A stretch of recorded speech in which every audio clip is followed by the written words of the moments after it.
మన తెలుగు సంస్కృతి ఛానల్కి స్వాగతం. బాలలు, ఈరోజు మనం వాల్మీకి మహర్షి విరచిత శ్రీమద్ రామాయణంలోని 5వ కాండ అయినటువంటి సుందరకాండ గురించి చెప్పుకుందాం. రామాయణంలోని కాండల పేర్లను బట్టే అవి వేటికి సంబంధించినవో మనకి తెలిసిపోతుంది. ఇది రామాయణంలోని 5వ కాండ. హనుమంతుడు లంకను చేరుకోవటానికి మహేంద్రగిరి మీదకి చేరుకోవటంతో ఆ కిష్కింద కాండ అనేది ముగుస్తుంది. వాల్మీకి రాసినటువంటి రామాయణంలో 24,000 శ్లోకాలు ఉంటే కిష్కింద కాండతోటి 11,999 శ్లోకాలు పూర్తవుతాయి. సుందరకాండ 12,000వ శ్లోకంతో ప్రారంభమవుతుంది. ఈ సుందరకాండని పారాయణకాండ అని కూడా అంటారు. సుందరకాండలో 68 సర్గలు ఉంటాయి, అంటే భాగాలు అని అర్థం.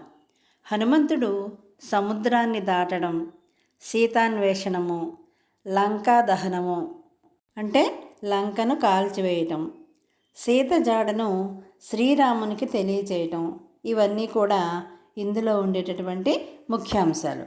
వాల్మీకి మహర్షి అన్ని కాండలకు కూడా ఆయా కథాభాగానికి సంబంధించిన పేర్లు పెట్టడం జరిగింది.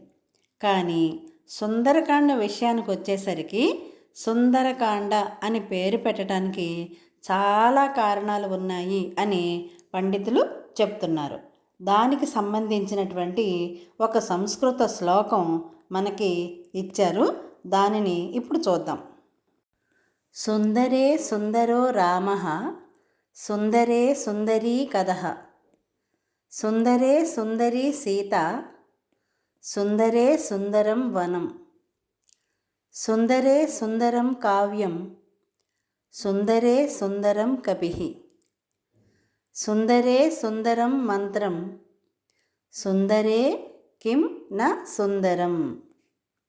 అంటే సుందరే సుందరో రామః అంటే సుందరుడైనటువంటి అందగాడు అయినటువంటి రామచంద్రమూర్తిని వర్ణిస్తుంది కాబట్టి ఇది సుందరకాండ.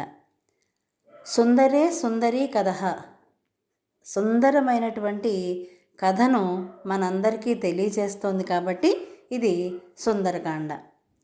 సుందరే సుందరీ సీత సుందరమైనటువంటి సీతాదేవి యొక్క వృత్తాంతము కథను చెబుతున్నది కాబట్టి ఇది సుందరకాండ.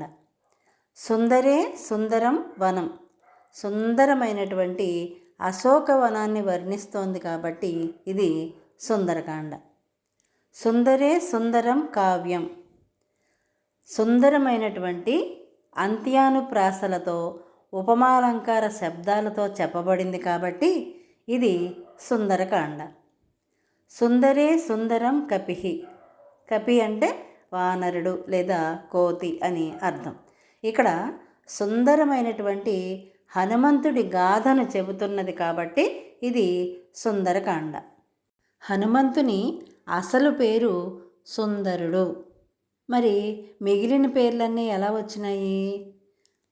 ఇంద్రుని యొక్క ఆయుధం అయినటువంటి వజ్రాయుధం వల్ల దవడకు అంటే హనువుకు దెబ్బ తగలటం వల్ల హనుమంతుడు అనే పేరు వచ్చింది.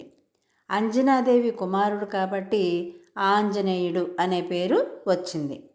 మారుతం అంటే వాయుదేవుని కొడుకు కాబట్టి మారుతి అనే పేరు వచ్చింది. కానీ ఆయన అసలు పేరు మాత్రం సుందరుడు. అందుకనే వాల్మీకి మహర్షి ఈ కాండకి మొత్తం హనుమంతుడి గురించే ఉంటుంది కాబట్టి సుందరకాండ అని పేరు పెట్టాడు అని చెప్తారు పండితులు. పారాయణకు సంబంధించినటువంటి అన్ని రకాల సుందర విషయాలను మంత్రాలను చెబుతున్నది కాబట్టి ఇది సుందరకాండ. కావున ఈ సుందరకాండలో సుందరం కానిది ఏది? సుందరే కిం న సుందరం అంటే దీనిలో సుందరం కానిది ఏది, అందంగా లేనిది ఏది అని అర్థం. అంటే ప్రతిదీ అందమైనదే, సుందరమైనదే ఈ సుందరకాండలో. అందుకనే దీనికి ఆ పేరు పెట్టారని చెప్తున్నారు. సుందరకాండ చెప్పుకుందామా?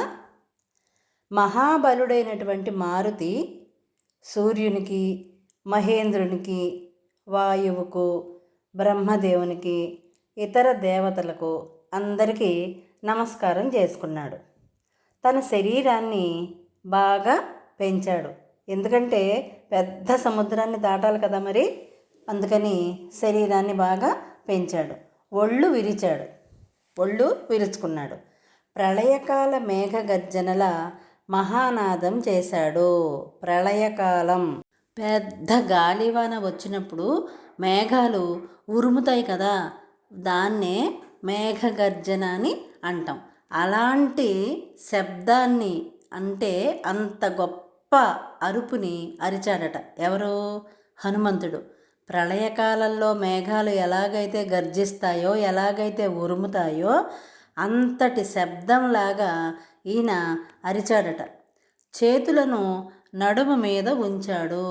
నడుము మీద చేతులను ఆనించుకున్నాడు. పాదాలని గట్టిగా దట్టించాడు. చెవులని రిక్కించాడు, అంటే నిక్కబొడుచుకుని రిక్కించాట. తోకను విదుల్చుకున్నట్ట. అంగదుడు మొదలైనటువంటి మహావీరులతోటి వాయువేగంతో సాగిపోయే రామబాణంలాగా లంకకు వెళతాను నేను. అక్కడ సీతామాతను చూడలేకుంటే అదే వేగంతో స్వర్గానికి వెడతాను. అక్కడ కూడా సీతామాత దర్శనం కాకుంటే రావణాసురుని బంధించి తీసుకువస్తాను.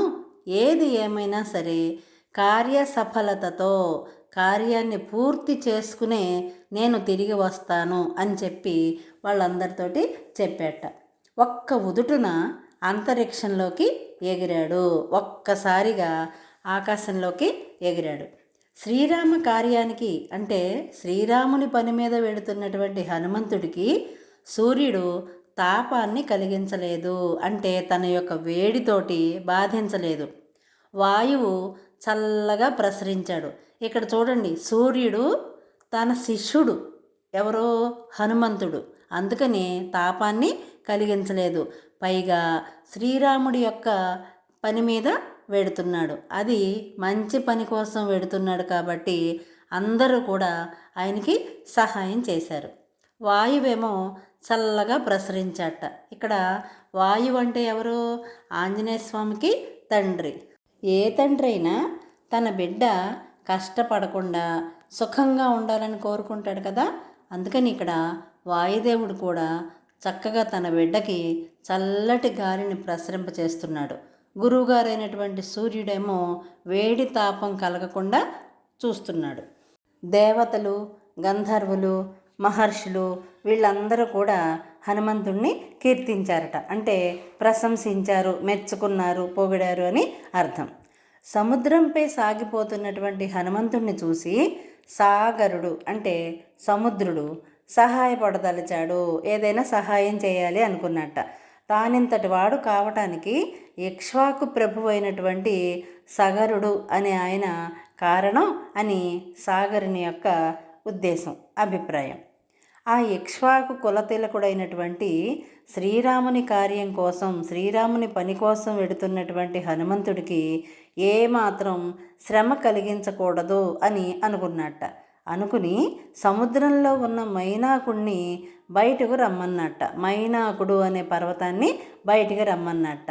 అతని బంగారు గిరి శిఖరాల మీద హనుమంతుడు ఒకంతసేపు, అంటే కొంచెం సేపు విశ్రాంతి తీసుకోగలడు అని భావించాడు. అందుకని ఆ మైనాకుడిని బయటికి రమ్మన్నాడు.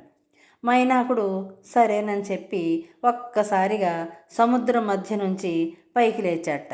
సాగరుడి కోరిక మేరకు అకస్మాత్తుగా పైకి లేచినటువంటి ఆ మైనాకుడిని చూసి తనకి ఆటంకంగా తలిచాడట మారుతి. అంటే నాకు ఆటంకం కలిగించడానికి, అంటే నేను వెళ్ళే పనిని ఆపటానికి ఇట్లా మధ్యలో నుంచి పైకి వచ్చాడు ఈ మైనాకుడు అని చెప్పి ఏం చేశాడు? తన ఎదతో నెట్టివేశాట. తన వక్షస్థలంతో ఆ పర్వతాన్ని నెట్టివేశాట. అది చూసినటువంటి మైనాకుడు ఆశ్చర్యపోయి మానవ రూపాన్ని ధరించి ఆ పర్వత శిఖరం మీద నిలబడ్డట. నిలబడి సముద్రుడు కోరిక కోరుకున్నాడు కదా, తన మీద కొంచెం సేపు అంటే మైనాక పర్వతం మీద కొంచెం సేపు హనుమంతుడు విశ్రాంతి తీసుకుంటాడు అనే కోరికని తెలియజేశాట. అప్పుడు హనుమంతుడు మైనాకునితో అన్నట్ట, ఏమని, నీ ఆదరపూర్వకమైన మాటలకు నేను తృప్తిపడ్డాను. ఎంతో ఆదరంగా ప్రేమగా నన్ను విశ్రాంతి తీసుకోమన్నందుకు నాకెంతో తృప్తిగా ఉంది అని చెప్పి ఏమన్నాడు, ఆతిథ్యం అందుకున్నట్లుగానే భావించు. నీ యొక్క ఆతిథ్యాన్ని, నీ గౌరవ మర్యాదల్ని నేను స్వీకరించినట్లుగానే నువ్వు భావించు. ఇక్కడ ఉండి విశ్రాంతి తీసుకోవడానికి నాకు ఎక్కువ సమయం లేదు, ఆగటానికి అస్సలు వీలు లేదు అని చెప్పి చేతితోటి మైనాకుణ్ణి తాకి ఆతిథ్యం గ్రహించినట్లుగా తెలిపి ముందుకి వెళ్ళిపోయాడు హనుమంతుడు. హనుమంతుణ్ణి పరీక్షించడానికి వచ్చినటువంటి సురస అనే నాగమాత అతని యొక్క సూక్ష్మ బుద్ధిని, సమయస్ఫూర్తిని చూసి ఆనందించి ఆశీర్వదించింది. సూక్ష్మబుద్ధి అంటే ఏమిటి? చిన్నగా చెప్పినా సరే మొత్తం అర్థాన్ని గ్రహించగలగటం, చిన్న మాట ద్వారా అతను చెప్పాలనుకున్నది గ్రహించగలగటం. అలాగే సమయస్ఫూర్తి అంటే ఏ సందర్భంలో ఎలా ప్రవర్తించాలో తెలిసిన గుణాన్నే సమయస్ఫూర్తి అని అంటారు. ఈ సూక్ష్మబుద్ధిని, సమయస్ఫూర్తిని చూసి ఆనందించి హనుమంతుణ్ణి ఆశీర్వదించిందిట. ఎవరు? సురస అనే నాగమాత. తరువాత సింహిక అనే రాక్షసి హనుమంతుని మింగాలని చూసింది. హనుమంతుడిని మింగేసేయాలని చూసిందిట సింహిక అనే రాక్షసి. కానీ హనుమంతుడే తన వాడి అయినటువంటి పదునైనటువంటి గోళ్లతో సింహికను చీల్చి అవతల పడేశాడు. త్రికూట పర్వతం మీదున్న లంకకు చేరాడు హనుమంతుడు. లంకానగరం ఎక్కడుంది? త్రికూట పర్వతం మీద ఉంది. అక్కడికి చేరాట. 100 యోజనాలు ప్రయాణించిన అణుమాత్రమైన అలసిపోలేదు. 100 యోజనాలు, యోజనం అంటే 8 మైళ్ళు అని చాలాసార్లు చెప్పుకున్నాం. 800 మైళ్ళ దూరం ప్రయాణించినా సరే కొంచెం కూడా హనుమంతుడు అలసిపోలేదుట. శత్రు దుర్భేద్యమైన లంకను చూశాడు. శత్రువులు ఎవ్వరూ కూడా ప్రవేశించడానికి అవకాశం లేనటువంటి లంకను చూశాడు. అంటే రక్షణ, భద్రత ఇదంతా కూడా చాలా బాగుంది అని చెప్పడం. అందులో ప్రవేశించడానికి రాత్రి సమయమే అనుకూలం అనుకున్నట్ట హనుమంతుడు. ఎందుకంటే మరి ఆ భద్రత కాపలా కాసేవాళ్ళు ఉంటారు కదా, వాళ్ళ కన్ను కప్పి లోపలికి వెళ్ళటానికి వీలు లేదు. వాళ్ళు అడ్డగిస్తారు, లోపలికి వెళ్ళనివ్వరు. సీతాదేవిని చూడటానికి వీలు పడుతుందో పడదో, అందుకని వాళ్ళు చూడకుండా రాత్రి సమయంలోనే లోపలికి వెళ్ళాలి అని అనుకున్నట్ట. అనుకుని అంతవరకు రాత్రి అయ్యే వరకు ఎదురు చూస్తూ ఉన్నట్ట. రాత్రి కాగానే ఏం చేశాడు? పిల్లి ప్రమాణంలోకి తన శరీరాన్ని కుదించుకున్నాడు. పిల్లి ప్రమాణం అంటే ఏమిటి?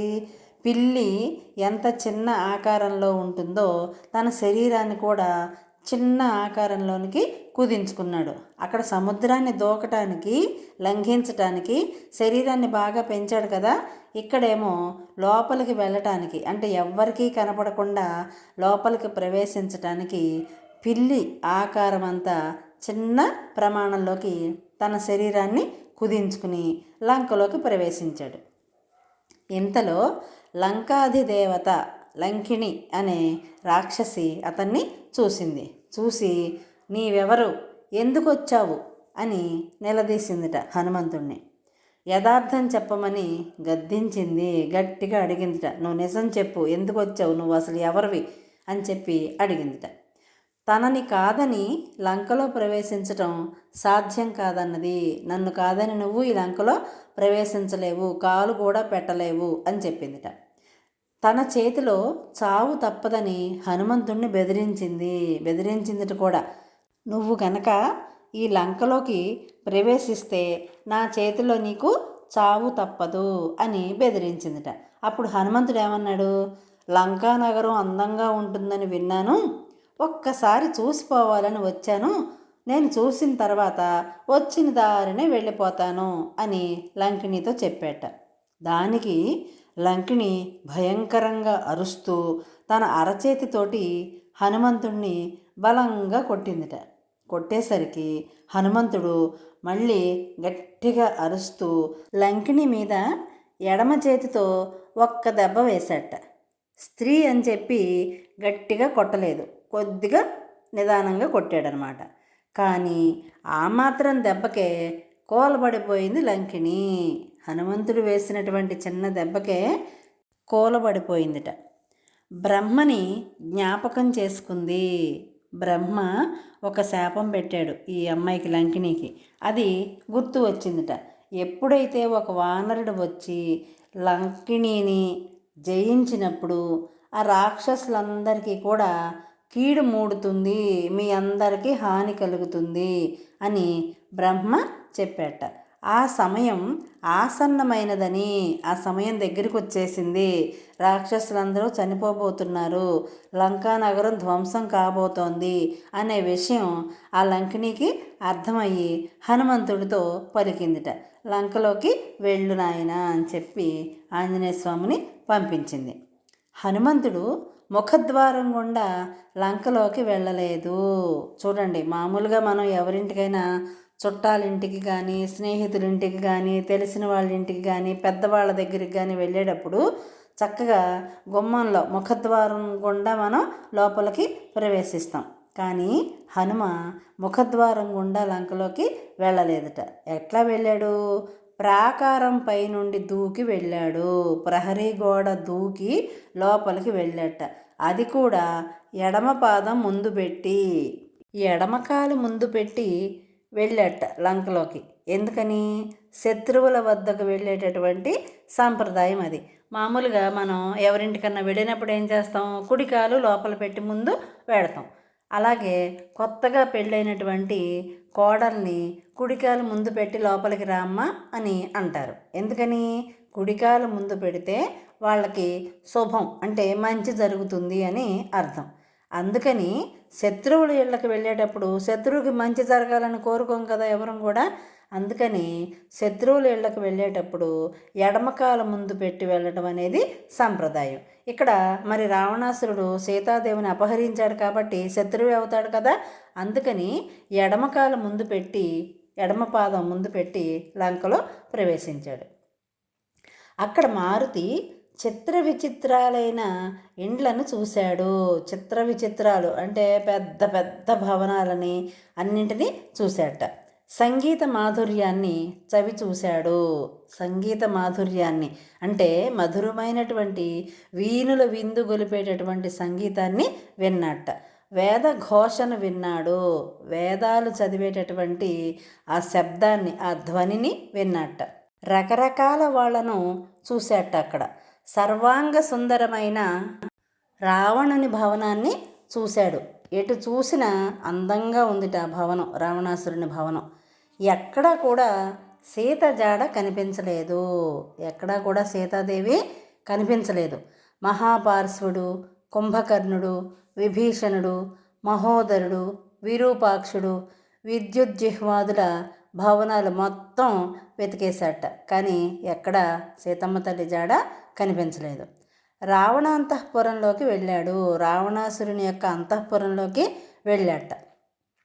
ఎందరో స్త్రీలు అక్కడ చల్లా చెదురుగా పడుకుని నిద్రపోవటం చూశాడు. చల్లా చెదురుగా అంటే ఏంటి? ఎవరిష్టం వచ్చిన చోట వాళ్ళు పడుకున్నారు. ఒక పద్ధతి లేదు, పాడు లేదు. మంచాల మీద కానీ అట్లా కాకుండా ఎవరిష్టం వచ్చినట్లుగా వాళ్ళు నిద్రపోవడం చూశాట. ప్రత్యేక శయ్య పైన అంటే ఒక ప్రత్యేక పాన్పు మీద పవళించిన ఒక స్త్రీని చూశాడు. ఒక మహిళని, స్త్రీని చూశాట. మహా సౌందర్యంతో వెలిగిపోతున్న ఆమె రావణుని భార్య అయినటువంటి మండోదరి. ఆ మండోదరిని చూసి హనుమంతుడు ఆవిడే సీతాదేవి అనుకుని భ్రమించాడు. భ్రమించడం అంటే పొరపడ్డాడు అని అర్థం. పొరపాటుగా మండోదరిని సీతాదేవి అని అనుకున్నాడు. అనుకుని సీతను చూశాను అనుకుని గంతులు వేశాట. కొద్దిసేపటికే మళ్ళీ తన ఆలోచన తప్పు అని గ్రహించుకున్నాడు. ఎందుకని? శ్రీరాముణ్ణి ఎడబాసి శ్రీరాముడికి దూరంగా ఉన్నటువంటి సీత ఇలా సంతోషంగా, ప్రశాంతంగా, పడుకోగలుగుతుందా వేరే వాళ్ళ మంచం మీద, వేరే వాళ్ళ పాన్పు మీద అని అనుకున్నట్ట. అనుకుని ఆమె ఖచ్చితంగా సీతమ్మ తల్లి కాదు అని నిశ్చయించుకున్నట్ట. ఎక్కడ సీతమ్మ జాడ కనపడబోయేసరికి, తెలియకపోయేసరికి ఒకవేళ సీతమ్మ తల్లి మరణించిందేమో అని సందేహించాట హనుమంతుడు. సీత జాడను కనిపెట్టలేకపోయిన తాను ఏ ముఖం పెట్టుకుని మళ్ళీ తిరిగి వెళ్ళి శ్రీరాముడికి మొహాన్ని చూపించాలి అని చెప్పి బాధపడ్డాట. అయినా సరే నిరుత్సాహపడకూడదు, నేను ఎలాగైనా సరే వెతకాలి, సీతమ్మ జాడని కనిపెట్టాలి అని నిర్ణయించుకున్నట్ట. అంతవరకు వెతకని ప్రాంతాలకు వెళ్ళి సీతమ్మని వెతకాలి అని తనకు తానే తీర్మానం చేసుకున్నాడు, అంటే నిశ్చయించుకున్నాడు. ఎక్కడికి వెళ్ళినా నిరాశే కలుగుతున్నది. ఈ ప్రాంతంలో సీతమ్మ తల్లి కనిపిస్తుందేమో అనే ఆశతోటి ఒక ప్రదేశానికి వెళ్ళటం, అక్కడ సీతమ్మ తల్లి కనిపించకపోయేసరికి మళ్ళీ నిరాశ చెందటం, ఇలాగే జరుగుతుందన్నమాట. సీతమ్మ తల్లి కనపడలేదు అని చెబితే తట్టుకోలేక శ్రీరాముడు జీవించడు. శ్రీరాముడు లేకపోతే లక్ష్మణుడు కూడా ఉండడు. వీళ్ళిద్దరూ లేకపోతే వాళ్ళ మరణవార్త విని భరతుడు శత్రుఘ్నులు కూడా ఉండరు.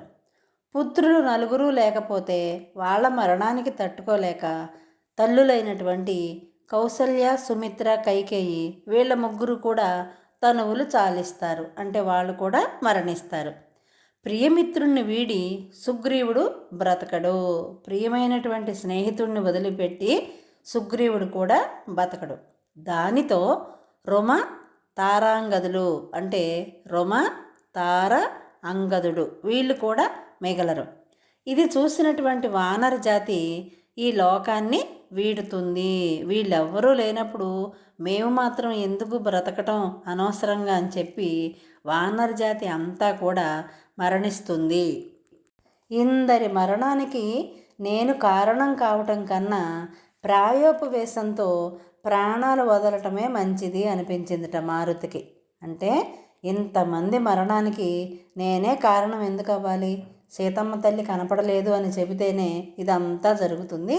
కాబట్టి అసలు నేను వెళ్ళి చెప్పకుండా నేనే ప్రాయోపవేశంతో, అంటే ప్రాయాన్ని ఉపసంహరించుకోవటం, అంటే ఆత్మహత్య చేసుకుని ప్రాణాలు వదిలేస్తేనే మంచిది అని అనుకున్నట్ట మారుతి. కానీ తర్కించి చూస్తే, తనలో తను ఆలోచించుకుని చూస్తే ఆత్మహత్య చేసుకోవటం కంటే బతికుండటమే ఎన్నో విధాల ఉత్తమం అని అనిపించిందిట. చచ్చి సాధించేదేమిటి? చచ్చిపోతే మనం ఏమీ చేయలేం కదా, ఏం సాధించగలం? బతికితే సుఖాలను, శుభాలను, అంటే శుభాలంటే మంచి మేలుని పొందవచ్చు. బతికి ఉన్న వాళ్ళు ఎన్నడైనా కలుసుకోవచ్చు. చచ్చిపోతే కలుసుకోవటానికి అవకాశమే ఉండదు. కాబట్టి బతికి ఉంటే ఇవాళ కాకపోతే రేపైనా కలుసుకోవచ్చు. అందుకే ప్రాణాలను నిలుపుకోవాలి అని హనుమంతుడు నిర్ణయించుకున్నాడు. ఆత్మహత్య చేసుకోవాలి అనే ఆలోచనని పక్కన పెట్టి అప్పటి వరకు వెతకనటువంటి అశోకవనంలోకి వెళ్ళి సీతమ్మని వెతకాలి అని అనుకున్నట్ట హనుమంతుడు.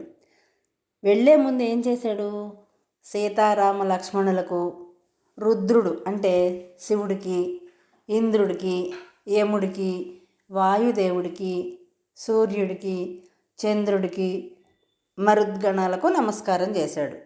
ఒకానొక సందర్భంలో కశ్యప మహర్షి భార్య అయినటువంటి దితి గర్భంలోకి ప్రవేశించి ఇంద్రుడు లోపల ఉన్న పిండాన్ని 7 భాగాలుగా ఖండించేస్తాడు, అంటే నరికేస్తాడనమాట. ఎందుకని నరుకుతాడు? ఆ పిండం ద్వారా పుట్టినటువంటి బిడ్డ తనని చంపేస్తాడు అనే భయంతో ఆ పిండాన్ని 7 భాగాలుగా నరికేస్తాడు. అప్పుడు ఆ పిండాలు ఏడవడం మొదలు పెడితే ఏడవకండి అని చెబుతాడు. మా రుతః, అంటే ఏడవకండి అని చెప్తాడనమాట. అందుకని వాళ్ళకి మరుత్తులు అనే పేరు వచ్చింది.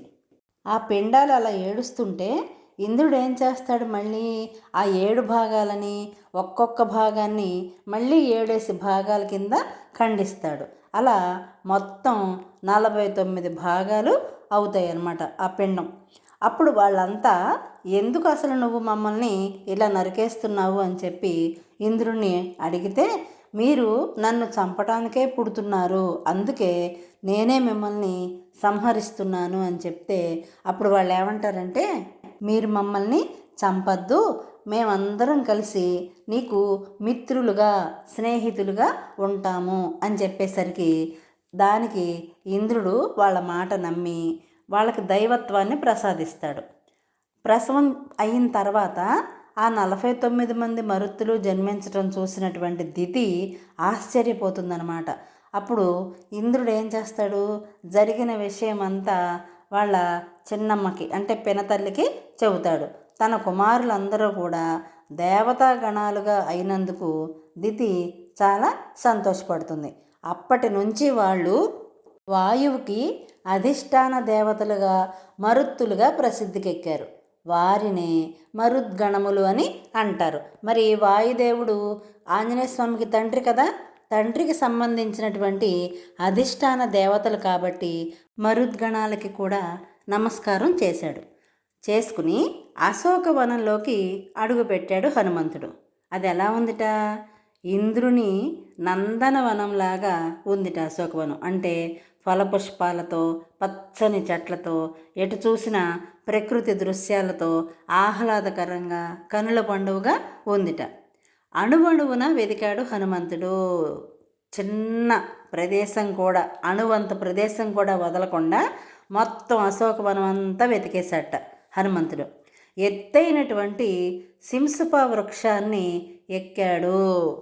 సింసుప వృక్షం అంటే ఇరుగుడు చెట్టు లేదా జిట్టేగి చెట్టు అని తెలుగులో దీన్ని అంటారు. ఇంగ్లీష్లో బ్లాక్ వుడ్ లేదా రోజ్ వుడ్ అని అంటారు. దీని కలపతోటి మంచి మంచి వస్తువులు కూడా చేసుకుంటారనమాట. దీని యొక్క ప్రత్యేకత ఏమిటంటే, తులసి మొక్కలాగా అన్ని వేళలా కూడా ప్రాణవాయువుని ఇస్తుంది. అంటే ఆక్సిజన్ని విడుదల చేస్తూ ఉంటుందన్నమాట. ఆ చెట్టు కింద మలిన వస్త్రాలను కట్టుకొని ఉన్నటువంటి ఒక స్త్రీని చూసేట. మలిన వస్త్రాలు అంటే ఏమిటి, బాగా మాసిపోయినటువంటి వస్త్రాలు, బట్టల్ని కట్టుకున్నటువంటి ఒక స్త్రీ ఉందిట. ఆమె చుట్టూ రాక్షస స్త్రీలు ఉన్నారు. ఆమె కృషించి ఉంది, చాలా చిక్కిపోయి నీరసంగా ఉందిట, దీనావస్థలో ఉంది, దీనమైనటువంటి స్థితిలో ఉంది. ఆమె సీతే అనిపించిందిట హనుమంతునికి. ఆమె ధరించినటువంటి ఆభరణాలని అంటే నగలని, ఒంటి మీద ఉన్నటువంటి నగలని చూసేట. రాముడు చెప్పిన వాటితో సరిపోలాయి. అంటే శ్రీరాముడు ఆవిడ ఒంటి మీద ఉన్న నగలు ఎలాగైతే ఉంటాయి అని చెప్పాడో, ఇక్కడ చూసినప్పుడు కూడా అలాగే ఉన్నాయట. రెండు ఒకే రకంగా ఉన్నాయట. ఋష్యముఖ పర్వతం మీద పడిన ఆభరణాలు ఆమె శరీరంపై కనిపించటం లేదు. రావణాసురుడు ఎత్తుకుపోయేటప్పుడు నగల మూటని నలుగురు వానరుల మధ్యలో పడేలాగా పడేసింది కదా ఈవిడ. ఆ నగలు ఈవిడ శరీరం మీద కనిపించటం లేదుట. అది దృష్టిలో పెట్టుకున్నాడు హనుమంతుడు, గుర్తుకు తెచ్చుకున్నాడు అనమాట. వీటన్నింటినీ దృష్టిలో పెట్టుకొని ఆమె సీతే అని గట్టిగా ధృవపరుచుకున్నాడు. అంటే గట్టిగా నిశ్చయించుకున్నాడు, ఇవి ఖచ్చితంగా సీతమ్మ తల్లే అని. సీతాదేవిని చూడగానే హనుమంతుని కన్నుల నుండి ఆనందాశ్రువులు జారాయి. ఆనందాశ్రువులు అంటే ఆనందం కలిగినప్పుడు కళ్ళ వెంట వచ్చేటటువంటి నీరు. అలా సీతాదేవిని చూడగానే హనుమంతుని కన్నుల నుండి ఆనందాశ్రువులు జారాయట. శ్రీరాముని స్మరించుకొని నమస్కరించాడు.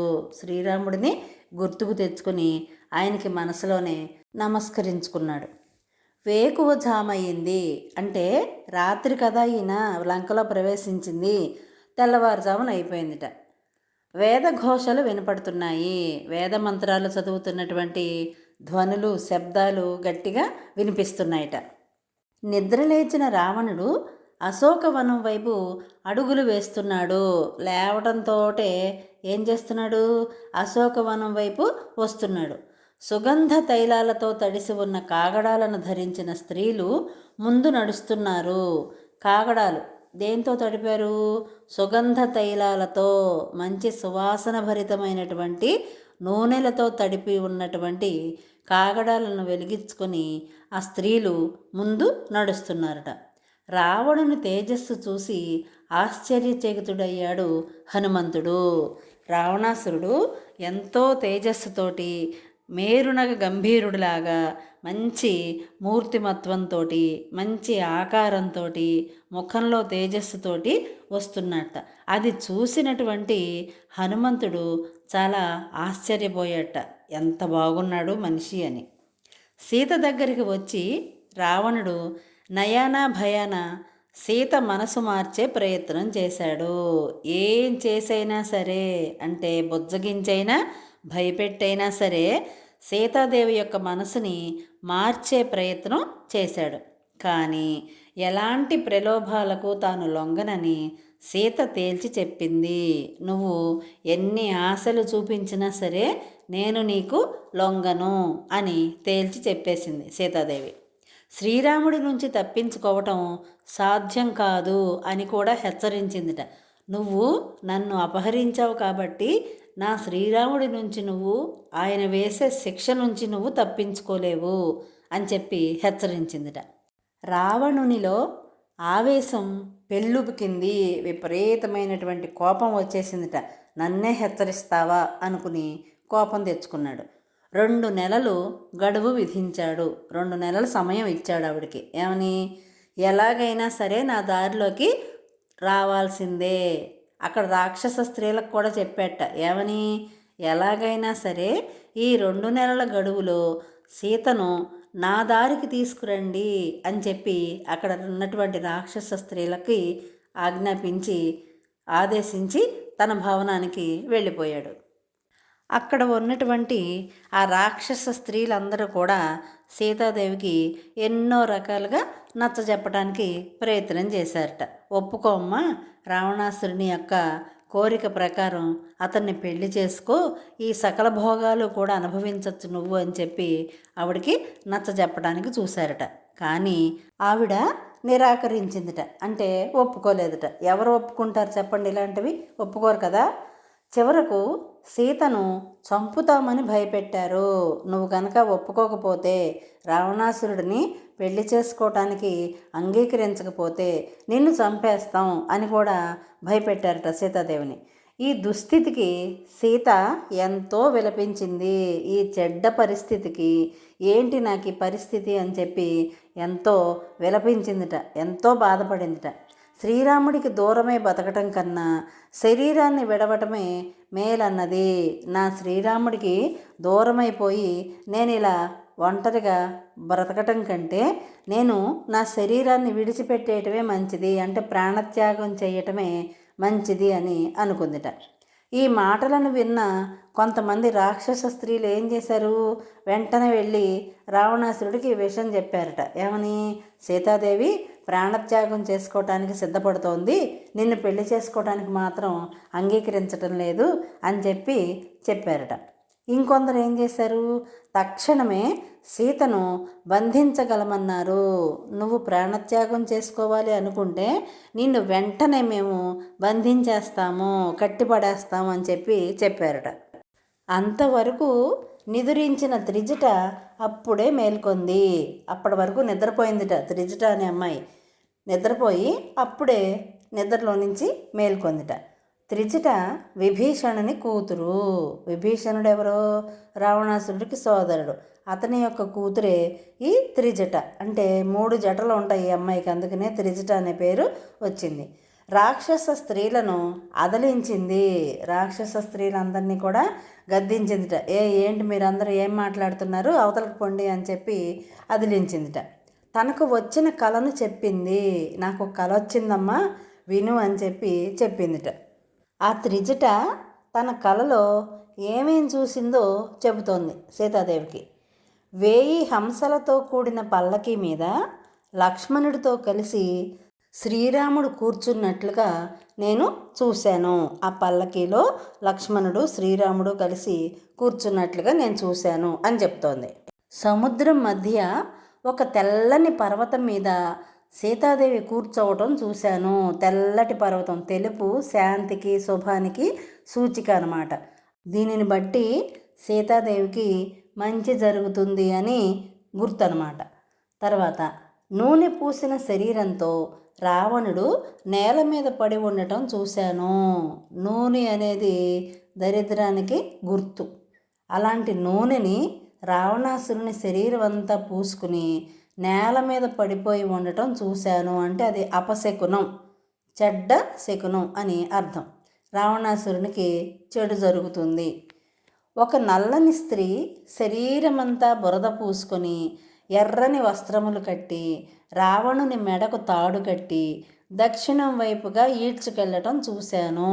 చూడండి, ఒక నల్లగా ఉన్నటువంటి స్త్రీ శరీరం నిండా బురద పూసుకుని ఎర్రటి బట్టలు కట్టుకొని రావణాసురుని మెడకు తాడు కట్టేసి దక్షిణం వైపుగా ఈడ్చుకెళ్తోందిట.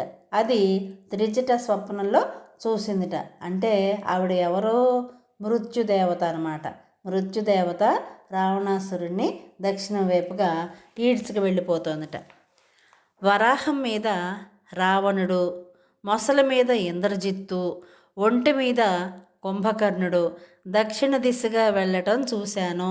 చూడండి, ఒక్కొక్క జంతువు మీద వీళ్ళు కూర్చుని దక్షిణ దిశగా వెడుతున్నారు. దక్షిణ దిశగా వెళ్ళటం అంటే మరణిస్తారు అని అర్థం. లంక చిన్నాభిన్నం కావటం చూశాను అందిట. చిన్నాభిన్నం కావటం అంటే ఏమిటి? ఎంతో సుందరంగా అందంగా ఉండేటటువంటి లంకా నగరం పిచ్చి పిచ్చిగా ధ్వంసం అయిపోయి నాశనం అయిపోవటం నేను చూశాను అని చెప్పిందిట. స్వప్నంలో విమాన దర్శనం కావటాన్ని బట్టి సీత యొక్క కోరిక సిద్ధిస్తుందని, రావణాసురునికేమో వినాశం అంటే సర్వనాశనం అయిపోవటం తప్పదు అని చెప్పి శ్రీరాముడికి జయం కలుగుతుందని చెప్పిందిట త్రిజట. ప్రాణత్యాగానికి సిద్ధపడ్డ సీతకు శుభశకునాలు తోచాయి. శుభశకునాలు అంటే మంచి శకునాలు కనిపించినాయిట. చెట్టుపైన ఉన్నటువంటి హనుమంతుడు సీతాదేవిని ఎలా కాపాడుకోవాలో తెలియక చాలా మదనపడ్డాట. అంటే బాధపడ్డాడు.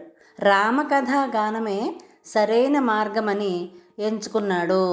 రాముడి యొక్క కథని గానం చేయటమే అంటే పాడటమే సరైన మార్గం అని చెప్పి దాన్ని ఎంచుకున్నట్ట. అంటే నిర్ణయించుకున్నాడు. రామకథని పాడటం నిర్ణయించుకున్నాడు.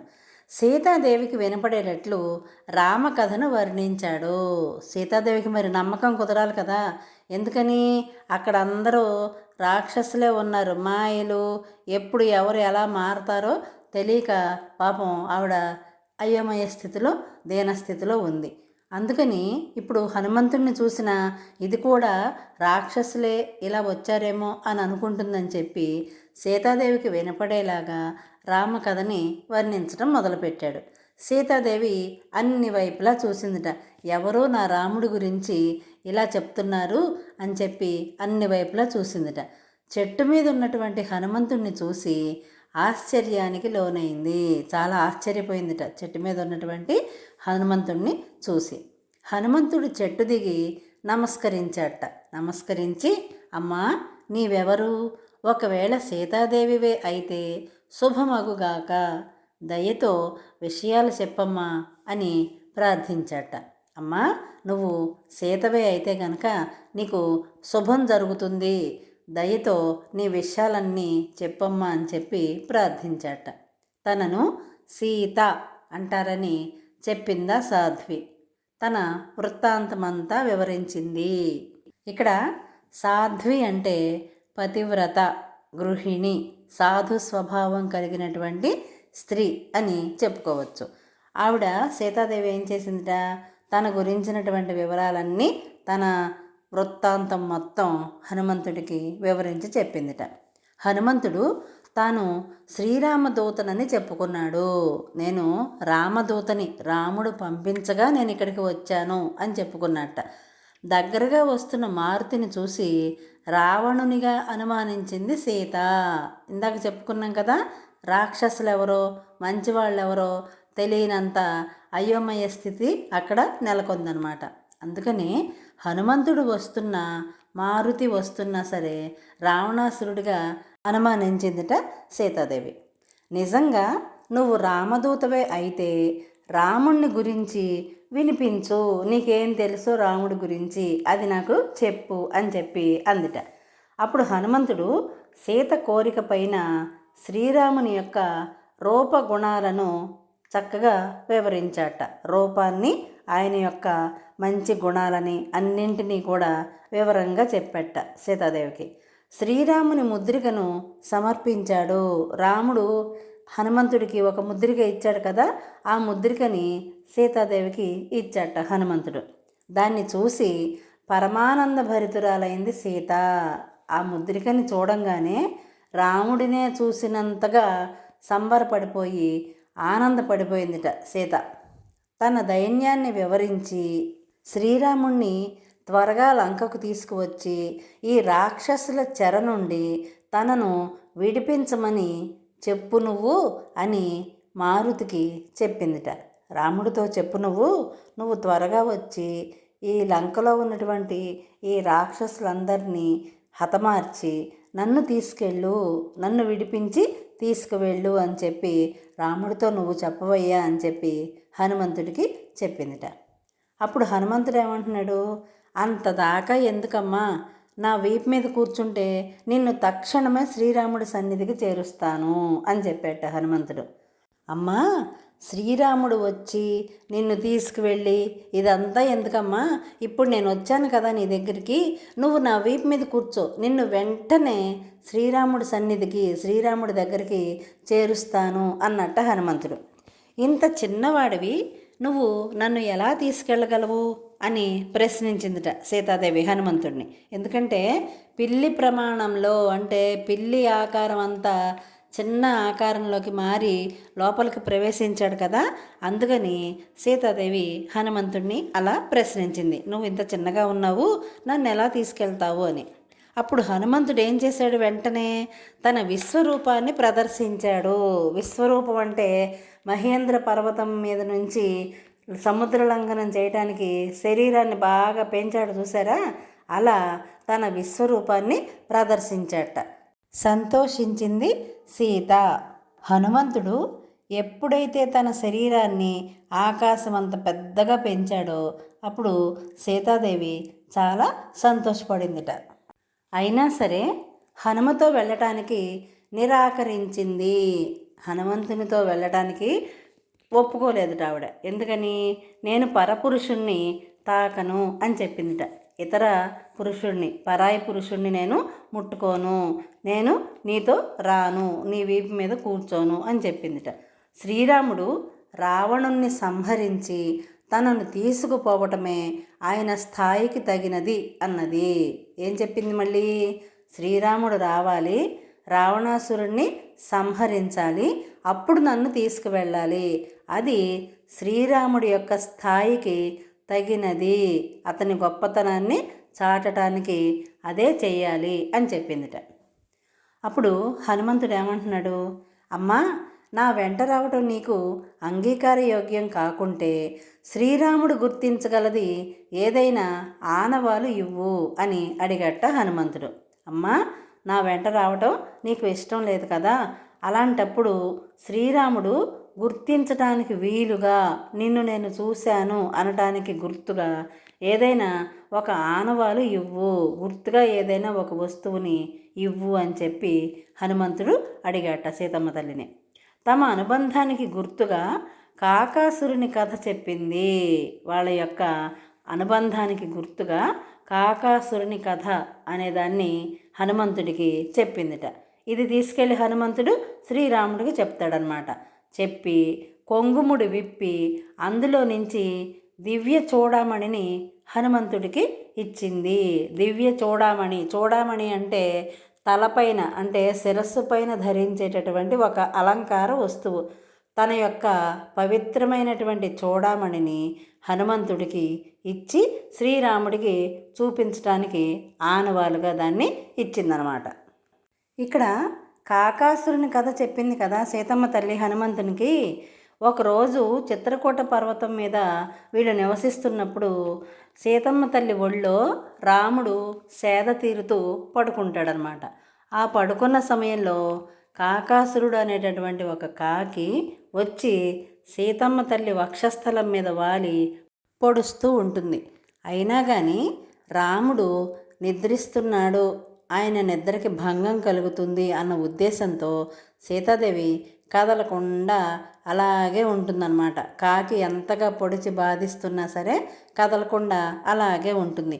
అప్పుడు ఆవిడ వక్షస్థలం నుంచి రక్తస్రావం జరిగి అంటే రక్తం కారి శ్రీరాముడి మీద పడితే ఆ రక్తపు తడికి ఆ స్పర్శకి శ్రీరాముడు లేస్తాడు. లేచి జరిగినదంతా చూసి నా సీత మీద ఇంత దాడి చేస్తావా నువ్వు అని చెప్పి అక్కడ ఉన్నటువంటి ఒక దర్భ మొక్కని తీసుకుని, దర్భ మొక్క అంటే గడ్డి లాంటిది అనమాట. మనం గ్రహణాలు వచ్చినప్పుడు ఆహార పదార్థాల మీద వేస్తారు చూసారా ఇళ్లల్లో, దాన్ని దర్భ అంటారు. అలాంటి దర్భగడ్డిని తీసుకుని దాన్ని మంత్రించి బ్రహ్మాస్త్రంలాగా దాన్ని ఆ కాకాసురుడి మీద ప్రయోగిస్తాడు. ఆ బ్రహ్మాస్త్రం నుంచి తప్పించుకోవటానికి కాకాసురుడు మొత్తం అంతా విశ్వం అంతా తిరుగుతాడు. కానీ ఎవ్వరూ కూడా రామబాణానికి తిరుగులేదు అని చెప్పి ఎవ్వరూ కూడా దాన్ని రక్షించరనమాట. చివరికి మళ్ళీ శ్రీరాముడినే శరణు కోరుతుంది. అది కాకాసురుని కథ. తరువాత సీతాదేవి దర్శనంతో ప్రధాన కార్యం ముగిసింది హనుమంతునికి. ఆయన వచ్చిన పని ఏమిటి? సీతాన్వేషణ. సీతాదేవిని చూశాడు, ఇక్కడే ఉంది అన్న విషయం తెలుసుకున్నాడు. తెలుసుకున్న తర్వాత ఏం చేస్తున్నాడు? రావణుడు అతని యొక్క సైన్యానికి ఉన్నటువంటి శక్తి సామర్థ్యాలు ఏమిటి అనేది కూడా తెలుసుకోవాలనిపించిందిట హనుమంతుడికి. అందుకు ఏం చేశాడు? అశోకవనాన్ని ధ్వంసం చేయటమే మార్గంగా భావించాడు. మామూలుగా అయితే రాజుని చూడటం కుదరదు కదా, ఎందుకంటే ఎవరిని పడితే వాళ్ళని రాజుగారి దగ్గరికి తీసుకువెళ్ళరు. అందుకని ఏదో ఒక పని చేసామనుకో, శిక్షించడానికైనా సరే రాజ్యసభలోకి తీసుకెళ్తారు, రాజుని చూడొచ్చు అనుకున్నాడు. అనుకున్నదంతా చేశాడు. ఆ కపివీరుడు మొత్తం అశోకవనం అంతా నాశనం చేసేసాడనమాట. మొత్తం ధ్వంసం చేసేసాడు. అక్కడ ఉన్నటువంటి రాక్షస స్త్రీలు ఏం చేశారు? పరుగు పరుగురు వెళ్ళి లంకేశునికి ఈ విషయం చెప్పారు. ఒక కోతి వచ్చింది ఎక్కడి నుంచో, మొత్తం అశోకవనం అంతా కూడా ధ్వంసం చేసేసింది, నాశనం చేసేసింది అని చెప్పారు. రావణుడు 80,000 మంది రాక్షసులను పంపాడు. ఎంతమందిని పంపాడు? 80,000 మంది రాక్షసుల్ని ఒక్క ఆంజనేయ స్వామి మీదకి పంపాడు రావణాసురుడు. హనుమంతుడు వాళ్లను మట్టుబెట్టాడు, మొత్తం అందరినీ చంపి అవతల పడేశాడు.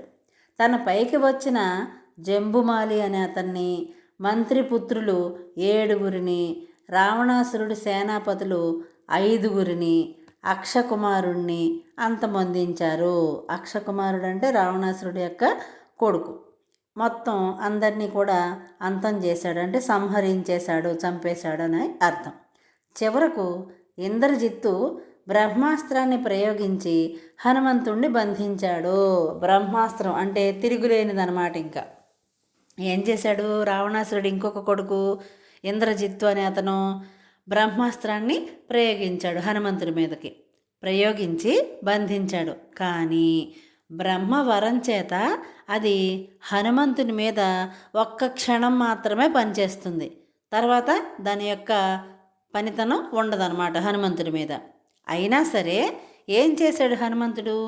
తాను దానికి కట్టుబడి ఉన్నట్లుగా నటించాట. అంటే రావణాసురుడి ముందు ప్రవేశపెడతారు, రావణాసురుడిని చూడొచ్చు, అతని శక్తి సామర్థ్యాలన్నింటినీ కూడా అంచనా వేయచ్చు అనే ఉద్దేశంతో కట్టుబడి ఉన్నట్లుగా నటించాట. రావణుని ముందు ప్రవేశపెట్టారు అతన్ని. హనుమంతుడు అనుకున్నట్లుగానే హనుమంతుడిని తీసుకెళ్ళి రావణాసురుడి ముందు ప్రవేశపెట్టారు. రావణాసురుడు అడిగాడు, నువ్వెవరివి, ఎందుకు వచ్చావు అని. అప్పుడు ఏం చెప్పాడు? తాను రామదూతనని చెప్పాడు.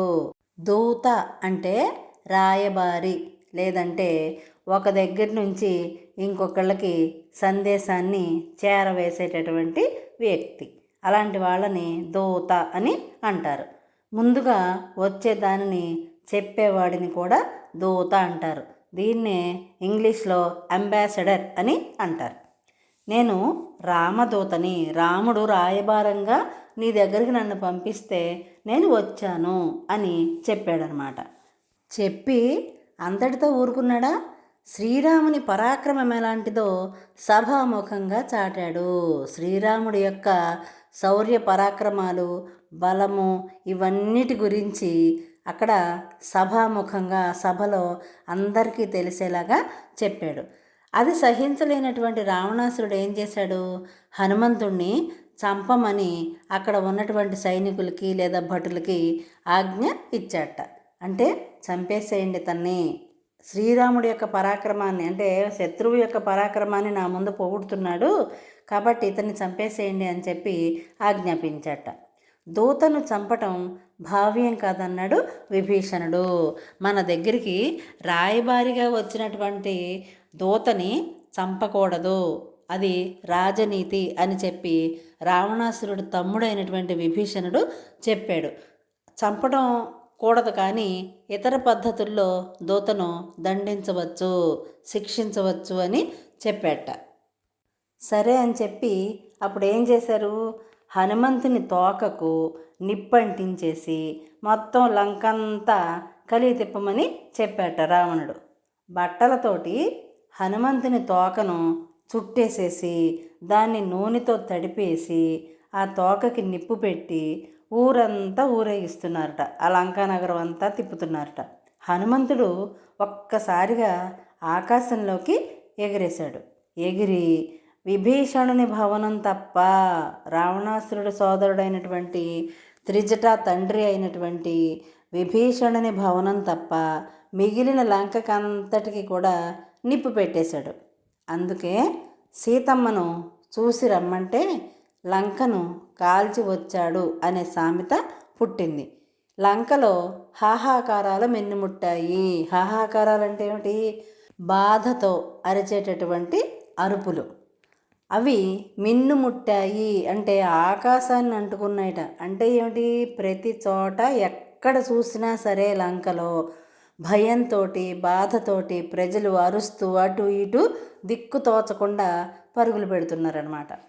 లంకను కాల్చాక హనుమంతుడు సముద్రం దగ్గరికి వెళ్ళి తన తోకని అందులో ముంచి చల్లార్చుకున్నాడు. తోకతో పాటు ఆయన కోపం కూడా చల్లారిపోయింది. తాను తప్పు చేశాను అనుకున్నాడు. చూడండి, కాల్చేశాడు. మొత్తం కాల్చేసిన తర్వాత అయ్యో నేను తప్పు చేశానా అని అనుకుంటున్నట్ట. కోపం ఎంతో అనర్థదాయకం అనుకున్నాడు. అనర్థదాయకం అంటే కోపం వల్ల ఎన్నో జరగకూడని చెడు పనులన్నీ కూడా జరుగుతాయి అన్నమాట. అందుకని కోపాన్ని తెచ్చుకోకూడదు. లంకంతా కాలి సీతామాత కూడా కాలిపోయి ఉంటుందని బాధపడ్డాడు. అయ్యో నేను కోపంతో లంకనంతా కాల్చేశాను కదా, ఒక విభీషణుడి భవనం తప్ప, ఒకవేళ సీతామాత కూడా కాలిపోయి ఉంటుందా అని ఆలోచన వచ్చి బాధపడ్డాట. వచ్చిన పనిని చేతులా పాడు చేసుకున్నందుకు తనని తాను నిందించుకున్నాడు. అయ్యో నేను సీతాదేవిని చూడటానికి వచ్చాను, చూశాను కదా, వెళ్ళిపోవచ్చు కదా, అనవసరంగా ఈ పనిని నేను పాడు చేశానా ఏంటి అని తనని తానే తిట్టుకున్నట్ట. కానీ ఎక్కడో చిన్న ఆశ. ఎందుకని? తన తోకనే కాల్చని అగ్నిదేవుడు పరమ పూజ్యురాలు పతివ్రత శిరోమణి అయినటువంటి సీతాదేవిని దహిస్తాడా అంటే కాల్చివేస్తాడా అని అర్థం అని ధైర్యం తెచ్చుకున్నట్ట. ఇంతలో సీతాదేవి క్షేమంగా ఉంది అని చారణుల ద్వారా తెలుసుకుని చాలా సంతోషించాడు. చారణులు అంటే గూఢచారులు, వేగులు అన్నమాట. వాళ్ళ ద్వారా తెలుసుకుని చాలా సంతోషపడ్డట. అమ్మయ్య, సీతాదేవికి ఏమీ అవలేదు, క్షేమంగానే ఉంది అని అనుకున్నాడు. సీతమ్మ దగ్గరికి చేరి పాదాభివందనం చేశాడు. మళ్ళీ ఆవిడ దగ్గరికి వెళ్ళి పాదాభివందనం చేశాడు. పాదాలకి నమస్కారం చేశాడు. ఆమె అనుమతితో తిరుగు ప్రయాణం అయ్యాడు. ఆవిడ దగ్గర అనుమతి తీసుకున్నాడు వెళ్ళటానికి. అమ్మా, నేను ఇంకా వెళ్ళొస్తాను, నీ విషయం, నిన్ను చూశాను అన్న విషయాన్ని శ్రీరాముడికి చెప్పాలి, నేను వెళ్ళొస్తాను అని చెప్పి బయలుదేరట. అరిష్టం అనే పర్వతాన్ని ఎక్కాట. ఎక్కి అక్కడ నుంచి ఆకాశంలోకి ఎగిరాడు. అటు నుంచి ఇటు వచ్చేటప్పుడేమో మహేంద్రగిరి మీదకెక్కి సముద్ర లంఘనం చేశాడు. లంక నుంచి అక్కడికి వెళ్ళటానికేమో అరిష్టం అనే పర్వతాన్ని ఎక్కాడు. ఎక్కి అక్కడి నుంచి ఆకాశంలోకి ఎగిరాడు. మధ్యలో ఆత్మీయపూర్వకంగా మైనాకుడిని తాకి వేగంగా ప్రయాణం కొనసాగించాడు. వచ్చేటప్పుడు మైనాక పర్వతం పైకి వస్తే తన ఎదతోటి తోసేశాడు కదా. ఇప్పుడు వెళ్ళేటప్పుడు అంటే కార్యం సఫలమైంది కదా, అంటే వెళ్ళిన పని అయింది కదా. సీతాదేవిని చూడాలి, వెతకాలి అని వెళ్ళాడు. సీతాదేవిని చూశాడు. అందుకని ఆ పని అయిపోయిందని చెప్పి ఇక ప్రశాంతంగా వచ్చి మైనాకుడిని ఆత్మీయపూర్వకంగా తాకి అంటే ముట్టుకొని, అంటే మళ్ళీ ఆతిథ్యం స్వీకరించినట్లుగా భావించి వేగంగా ప్రయాణం కొనసాగించాడు. వేగంగా తిరిగి వెళ్ళాడు. ఎక్కడికి? మహేంద్రగిరికి చేరుకోబోతున్నాడు. అక్కడికి వెళ్ళి మహానాదం చేశాడు. మహానాదం అంటే ఏంటి? గట్టిగా పెద్దగా అరిచట సంతోషంతో. జాంబవంతుడు దానిని విని పొంగిపోయాడు. చాలా సంబరపడిపోయాట జాంబవంతుడు. హనుమంతుడు చేసినటువంటి మహానాదం విని జాంబవంతుడు చాలా సంతోషపడ్డాట. హనుమంతుడు విజయుడై తిరిగి వస్తున్నాడు అని వానరులందరికీ చెప్పాట. హనుమంతుడు విజయుడై, విజయాన్ని సాధించిన వాడై, అంటే సీతామాతను చూసి హనుమంతుడు వస్తున్నాడు అని అక్కడ ఉన్నటువంటి వానరులందరికీ కూడా చెప్పేశాడు. హనుమంతుడు మహేంద్రగిరి శిఖరం మీద అడుగుపెట్టాడు. పెట్టంగానే వానరులందరూ వచ్చేసి హనుమంతుడు చుట్టూరా చేరారు. హనుమంతుడు పెద్దలందరికీ నమస్కారం చేశాట. చేసి చూశాను సీతమ్మను అని ప్రకటించాడు. నేను సీతమ్మని చూశాను అని చెప్పి అందరికీ తెలిసేలాగా చెప్పేట. అందరూ ఆనందించారు, అందరూ సంతోషపడ్డారట. దానికోసమే కదా మరి ఇంత కష్టపడ్డారు అందరూ కూడా. లంకా ప్రయాణ విశేషాలను వారికి వివరించాడు మారుతి. లంకా ప్రయాణం చేసేటప్పుడు ఏమేం జరిగినాయి, ఎవరెవరిని చూశాడు అనే విషయాలన్నింటినీ కూడా మొత్తం వివరించి చెప్పేట మారుతి. అంగదుడు, ఓ వీరులారా, సీతాదేవి జాడ తెలిసిన తరువాత కూడా ఆమె లేకుండా శ్రీరాముడి దగ్గరికి వెళ్ళటం సబబు కాదు. అంటే ఓ వీరులారా, ఇంతవరకు మనకి సీతాదేవి జాడ తెలీదు, ఆవిడ ఎక్కడుందో తెలీదు. ఇప్పుడు తెలిసింది కదా. తెలిసిన తర్వాత కూడా ఆమెను తీసుకువెళ్లకుండా మనం శ్రీరాముడి దగ్గరికి వెళ్ళటం అనేది పద్ధతి కాదు.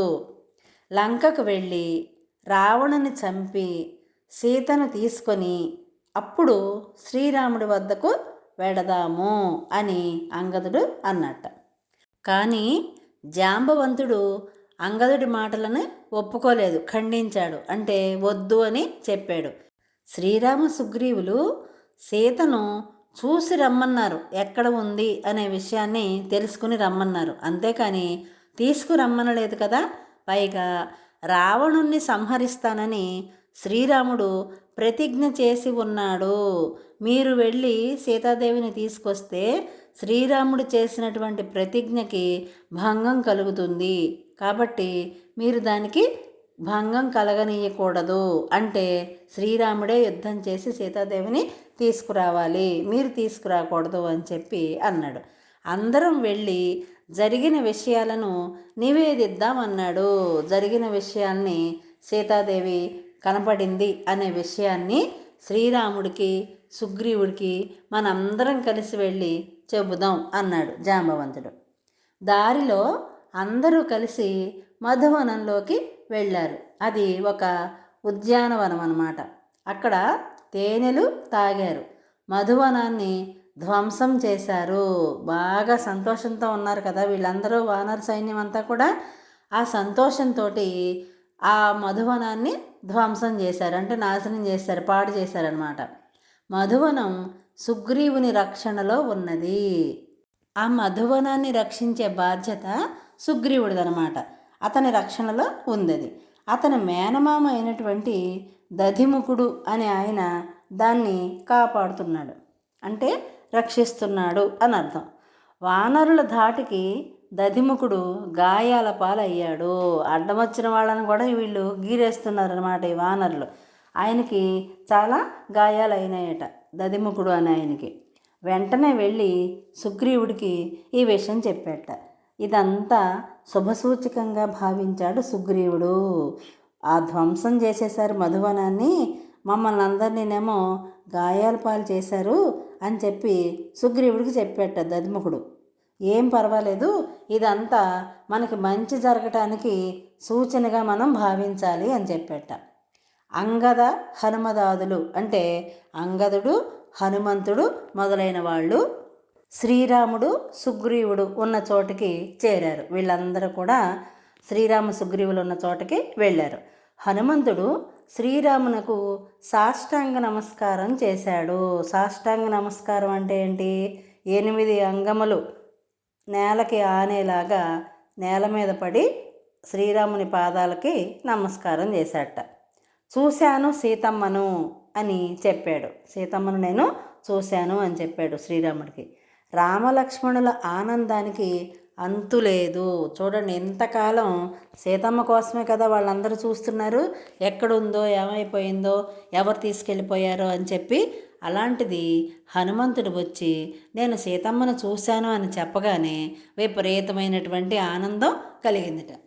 సీత ఇచ్చినటువంటి ఆ చూడామణిని శ్రీరాముడికి సమర్పించాడు హనుమంతుడు. సీతాదేవి ఆనవాళ్ళ కింద దివ్య చూడామణిని ఇచ్చింది కదా, అది తీసుకొచ్చి హనుమంతుడు శ్రీరాముడికి అందజేశాడు. శ్రీరాముడు కోరగా సీతాన్వేషణ వృత్తాంతాన్ని చెప్పాడు. శ్రీరాముడు అడిగాట, ఎట్లా వెళ్ళావు, ఏం చేశావు, మధ్యలో ఏమేం జరిగినాయి, ఎక్కడెక్కడ ఆగావు, ఎక్కడ కనపడింది, ఇలా అన్నీ అడగగా అప్పుడు సీతాన్వేషణ వృత్తాంతాన్ని అంతటినీ కూడా, అంటే సీతాదేవిని అన్వేషించటానికి ఏమేమి చేశాడు, ఎక్కడికెక్కడికి వెళ్ళాడు అనే వృత్తాంతం మొత్తం కూడా హనుమంతుడు అక్కడున్న వాళ్ళందరికీ కూడా చెప్పాట. విన్నారు కదా సుందరకాండ. ఇరుగుడు చెట్టు అంటే సింసపా వృక్షం యొక్క చిత్రాలు ఇవి. ఇలాంటి మరిన్ని వీడియోల కోసం చూస్తూనే ఉండండి మన తెలుగు సంస్కృతి ఛానల్. జై హింద్, జై భారత్.